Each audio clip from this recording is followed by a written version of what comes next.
En Algérie, dès qu'un dirigeant n'est pas disparaît des radars ou n'apparaît pas dans certaines cérémonies officielles, son absence suscite toutes les spéculations. Il a été arrêté, il a été emprisonné, il a fui le pays. Les spéculations qui sont légitimes. Je vous parle de cela parce que ces dernières 48 heures, le général Hassan, l'homme qui dirige la direction générale de la sécurité intérieure, est au cœur de toutes les spéculations, toutes les rumeurs. Il n'a pas fait d'apparition publique depuis plusieurs jours. Certaines sources affirment qu'il a pris la fuite, qu'il a fait comme Nasser al-Jinn, qu'il a quitté le pays clandestinement.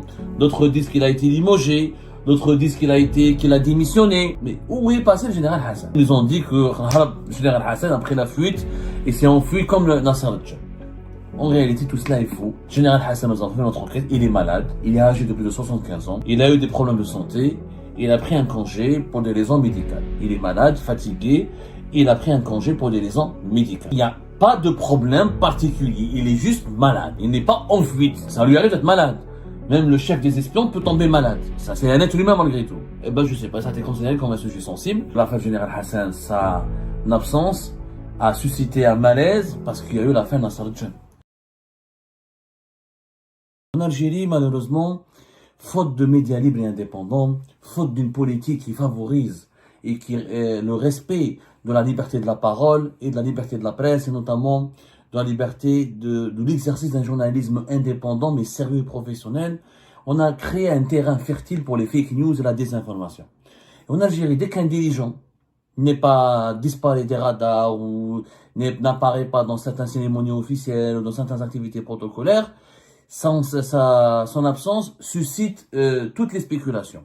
Les controverses, il a été arrêté, il a été emprisonné, il a fui le pays, il a été relevé de ses fonctions, il a été remplacé. Que des spéculations, et malheureusement des spéculations qui sont légitimes, parce que il n'y a pas de transparence dans l'exercice du pouvoir en Algérie. Il n'y a pas de transparence, il n'y a pas la culture des comptes de rendre des comptes, il n'y a pas la culture de rendre des bilans, il n'y a pas la culture de la communication institutionnelle transparente, il n'y a pas la culture de l'ikhlas. On avait la culture de la liberté de la presse à l'époque de Bouteflika, quand il y avait des grosses fake news ou des rumeurs persistantes, malveillantes ou méchantes. Le régime algérien laissait ou utilisait ou il donnait des informations à des journalistes crédibles, indépendants, pour sortir des démentis, des précisions, des mises au point. Aujourd'hui, il n'y a plus de journaux. Nous avons un paysage médiatique déstructuré, totalement terne et sinistre. Alors, je vous parle de cela parce que ces dernières 48 heures, le général Hassan, l'homme qui dirige la direction générale de la sécurité intérieure depuis fin mai 2025, est au cœur de toutes les spéculations, toutes les rumeurs. Il n'a pas fait d'apparition publique depuis plusieurs jours. Et comme il n'a pas fait d'apparition publique depuis plusieurs jours, donc certaines sources affirment qu'il a pris la fuite, qu'il a fait comme Nasser al-Jinn, qu'il s'est enfui, qu'il a quitté le pays clandestinement. D'autres disent qu'il a été limogé, d'autres disent qu'il a démissionné.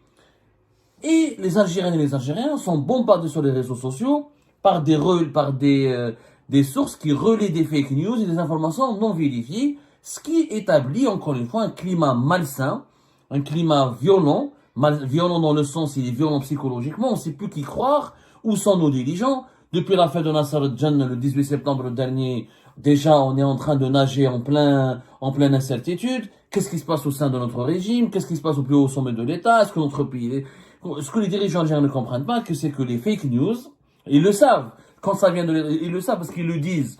Quand les fake news, la désinformation, elle peut déstabiliser un pays. Elle peut semer les doutes, elle peut porter préjudice à la tranquillité, et elle peut semer la zizanie, et elle fragilise le fonctionnement d'un pays de l'intérieur, plus qu'on des informations effrayantes ou angoissantes, et il mine le lien de confiance entre les gouvernés et le gouvernant. Mais malheureusement, tout ça, c'est à cause de qui? C'est à qui la faute? La faute aux dirigeants algériens. Il n'y a pas de presse libre et indépendante.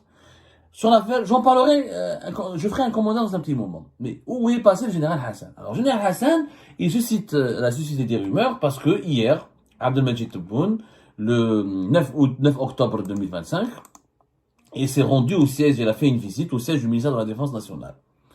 C'est une activité qui est devenue, c'est une activité bizarre, à laquelle personne n'a rien compris. Moi, j'ai jamais compris le sens de cette activité. Ça fait, depuis son arrivée au pouvoir, depuis pratiquement 2021-2022, Tebboune, il a instauré une tradition. Une fois par an, il va au ministère de la Défense nationale, il médiatise ça. La presse officielle, la télévision publique, elles sont convoquées. Et on diffuse des images de Tebboune avec Saïd Chengriha et les hauts gradés de l'armée algérienne. Voilà. C'est pas la première fois qu'il le fait, Tebboune. Tebboune l'a déjà fait en 2024. Il l'a déjà fait en 2022. C'était en 2024, il a fait le 8 mai 2024, une visite au siège du ministère de la Défense nationale. En 2022, c'était le 8 décembre 2022. En 2023, il avait organisé au Cercle national de l'armée de Bni Messous une conférence, etc., en l'honneur, une réception en l'honneur des hauts cadres de l'armée nationale et populaire. En réalité, Tebboune, son objectif, c'est que pendant une fois par an, il doit montrer à l'opinion publique nationale et internationale que l'armée est unie avec lui, que l'armée est derrière lui, que l'armée est d'accord avec lui, que l'armée le soutient. Comme il a toujours un problème de complexe de légitimité, et pour répondre aux critiques et de ses détracteurs qui l'accusent d'être une marionnette entre les mains de l'armée, il organise cette activité qui est une visite au siège du ministère où lui il est en premier plan, lui il est en avant et les militaires sont derrière lui pour dire que l'armée, c'est l'armée qui est derrière moi et ce n'est pas moi qui est derrière l'armée. Bon, c'est un message politique, tout ça. Est-ce que c'est un message raffiné? Est-ce que c'est nécessaire à chaque fois, à chaque année, de répéter ce message? Je ne sais pas. Ça, c'est une polémique politicienne qui ne nous intéresse pas. Ce qui est intéressant, c'est que cette année, hier, en tout cas le 9 octobre 2025, le général Hassan n'a pas fait d'apparition. N'a pas apparu sur les images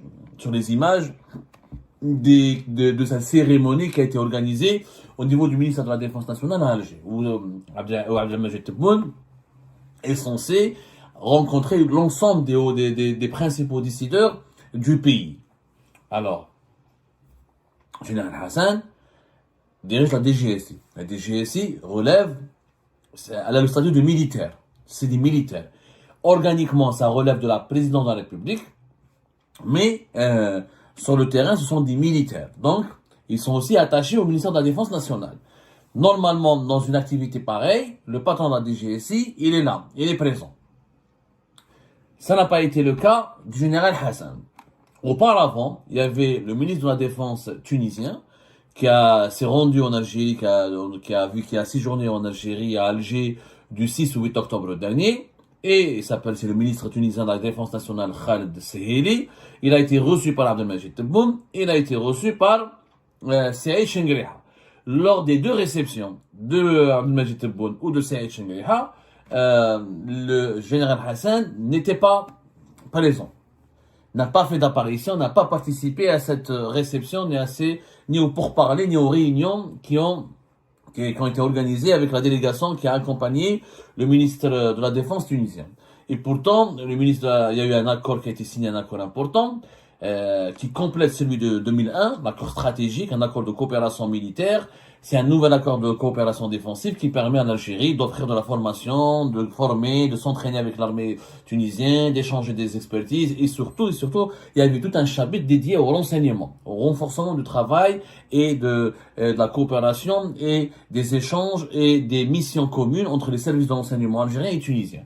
L'Algérie est, quelque part, vous le savez, depuis de nombreuses années, depuis 2001 aussi, certainement, on en a parlé, mais beaucoup plus depuis 2013, 2014 aussi, elle est le protecteur de la Tunisie. C'est le grand frère de la Tunisie. Il y a des accords militaires et sécuritaires très importants qui permettent à la Tunisie de jouir d'une protection et grâce à une coopération très approfondie. Les services secrets algériens interviennent régulièrement en Tunisie. Ils ont carte blanche pour mener des missions, des enquêtes, des investigations et voire même se déployer sur le territoire tunisien en cas de au cas de nécessité absolue, au cas de force majeure ou pour des objectifs de coopération et d'enquête sécuritaire pour lutter contre différents réseaux terroristes ou de la grande criminalité ou des mouvements subversifs et tout ça.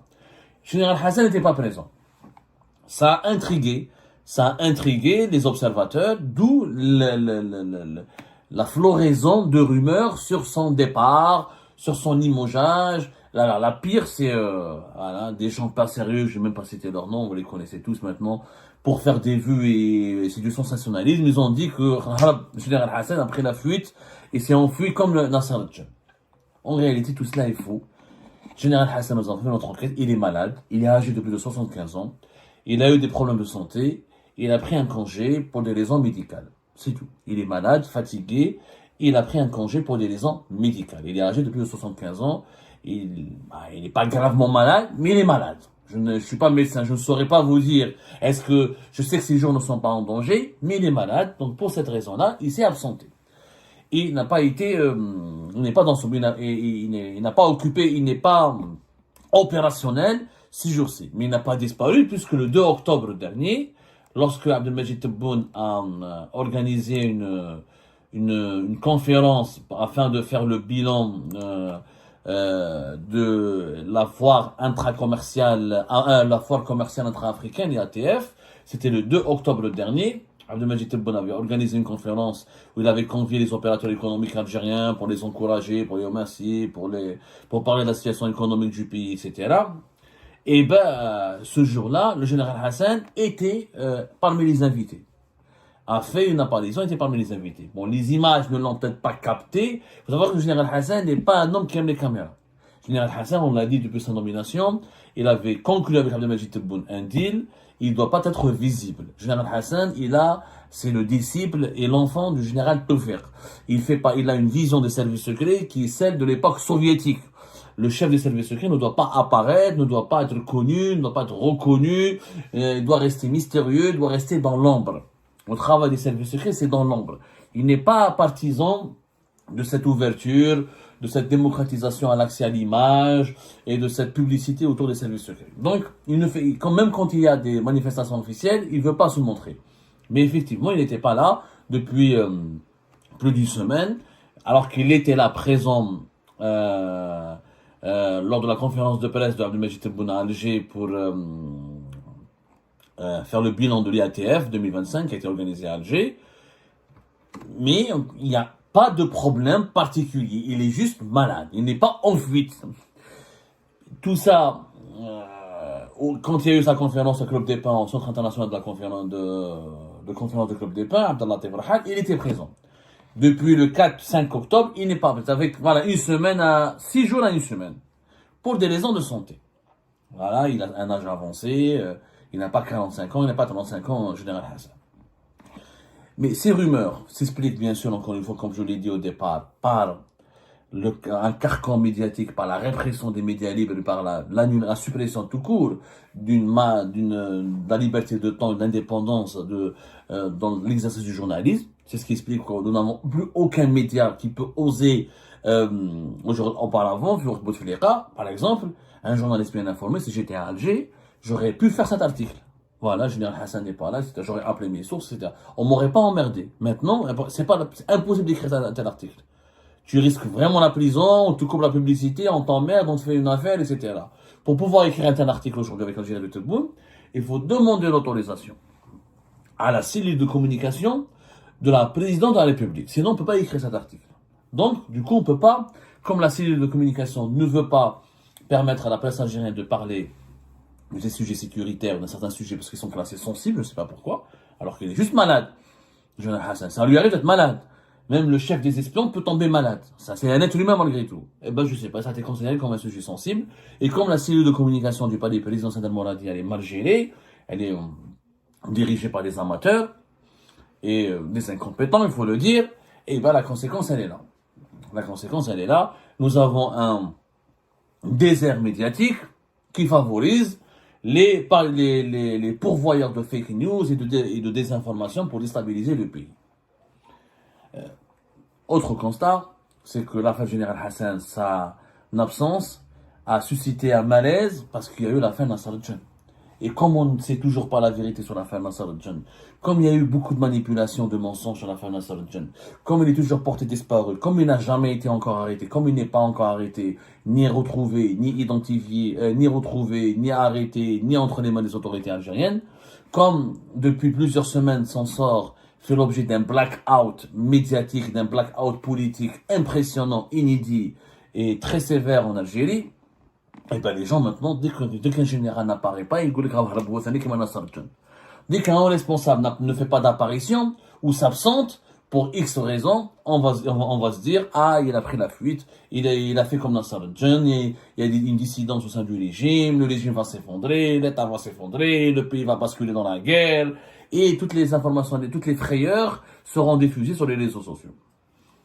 Encore une fois, si le régime Tebboune avait fait un travail sérieux, discipliné et honnête sur l'affaire Nasser al-Djinn, en disant la vérité, rien que la vérité, en faisant de la pédagogie, en étant sincère avec la population, tous ces appareils de propagande, de fake news et de désinformation n'auraient pas profité de cette occasion de l'absence du général Hassan pour diffuser les informations les plus affolantes.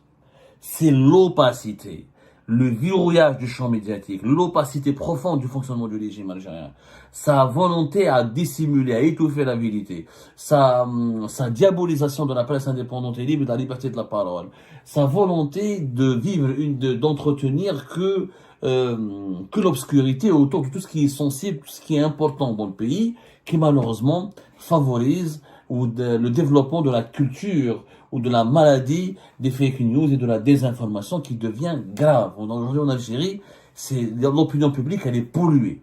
Il y a des fake news chaque jour. Il y a des croyances affolantes chaque jour. Il y a des informations invraisemblables chaque jour. Et les gens consomment parce qu'il n'y a pas de contre-pouvoir. Parce qu'il n'y a pas une politique, une stratégie de communication efficace. On est en train de formater une opinion publique qui est noyée chaque jour dans une baignoire de fake news, de désinformation et de mensonges permanents. Et ben c'est la fin de cette vidéo les amis, je vous remercie comme d'habitude pour avoir suivi jusqu'à la fin. N'oubliez pas de nous laisser vos commentaires et vos réactions sur la vidéo et de vous abonner à la chaîne si vous n'êtes pas encore abonné. Et merci aussi pour vos commentaires et vos discussions très animées dans la section des commentaires.